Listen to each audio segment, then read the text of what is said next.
Hello, this is Annie Ilawe Palmer, author of For the Love of a Mother, The Black Children of Ulster. Today I want to discuss racism, raceophilia, and mind rape. We live in a world where people continue to terrorise and destroy society through greed, murder, theft, abuse, corruption, and rape. I want to speak with you about the links between racism, raceophilia, and mind rape. Similar to paedophilia, raceophilia is in effect the rape, violation, and corruption of the thinking process in relation to melanated skin.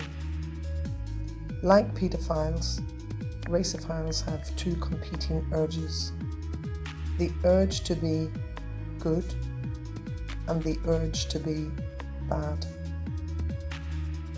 In this example, the latter in committing offences that cause harm to people with melanated skin. Paul Bloom, author of Just Babies, The Origins of Good and Evil, explains that babies can judge good and bad even before they learn to walk or speak. The study revealed our basic instinct to prefer friendly behaviours over malicious ones.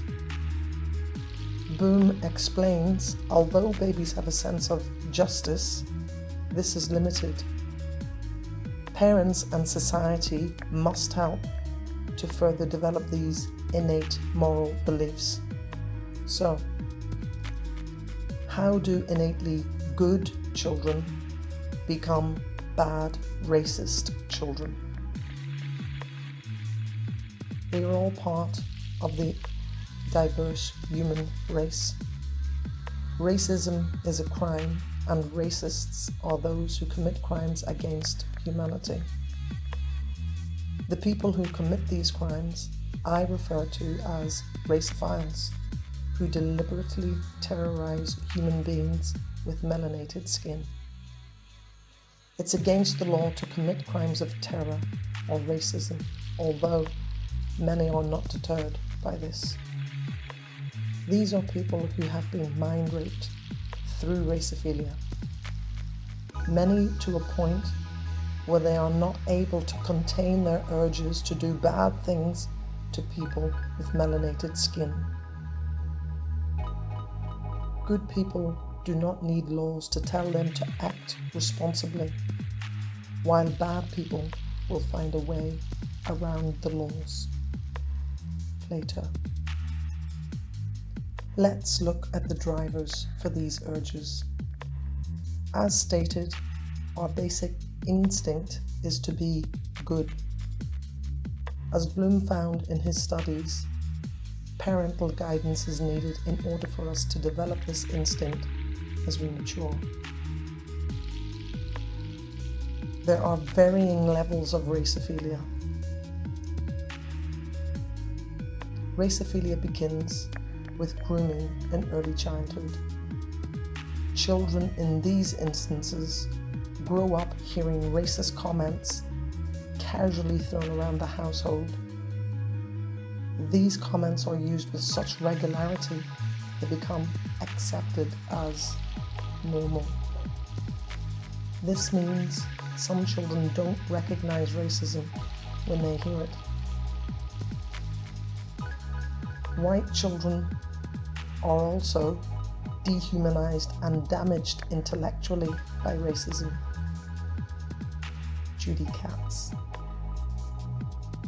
They become desensitized to this racist language and oblivious to the consequences for those it is aimed at. This desensitization is rooted in European colonial history. In the past, mob-led public murders were attended by huge crowds, the atmosphere resembling that of a carnival. Many took photographs of the brutalized bodies and sold them as entertaining postcards. That others bought them speaks to the state of their minds, indicating their desensitization and dehumanization. These crowds included law enforcers and children. Exposing children to acts of inhumane terror in this way would have desensitized them early to the brutality and dehumanization of people with melanated skin. This cycle of behavior is evident in subsequent generations.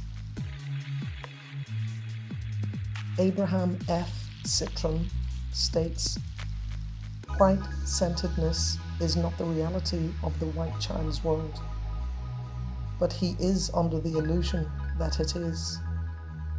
It is thus impossible for him to deal accurately or adequately with the universe of human and social relationships.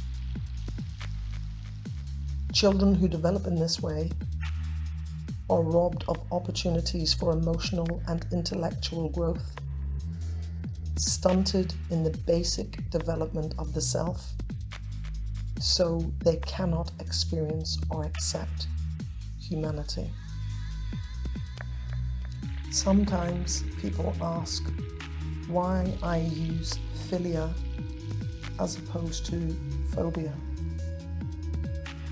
Philia describes an abnormal love, as in that of paedophilia, the meaning of which has evolved over time, as all words do. Currently, paedophilia is understood in society to mean an abnormal attraction to or love of children. Many adults who commit deliberate acts of human terror against people with melanated skin have been abused themselves since early childhood through grooming and child abusive, mind-raping Raceophilia. The grooming process usually begins with the raceophile forcing the child to believe that people with melanated skin are different. Many raceophiles refer to this as one of many difficult conversations they feel compelled to have with their children. The importance of having these difficult conversations appearing to be ranked alongside those of the birds and the bees, beginning menstruation and how babies are born.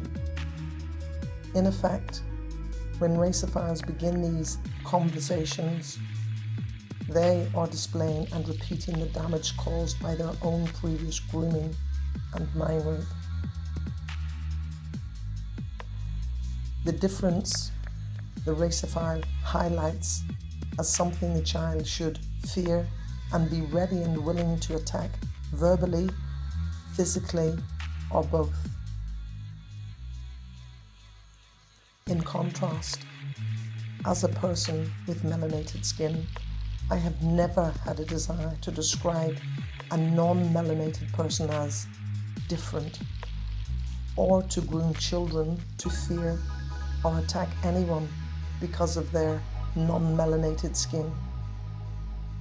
This is not a practice in the families of people with melanated skin, and I have never witnessed or been made aware of this either directly or indirectly.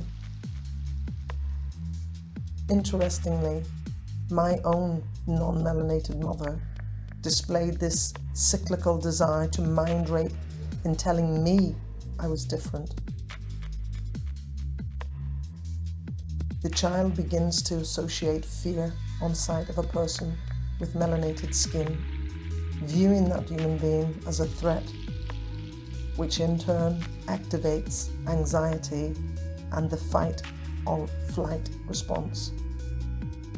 If unmanaged, there is a risk the child will go on to develop long-lasting bigotry-induced mental illness.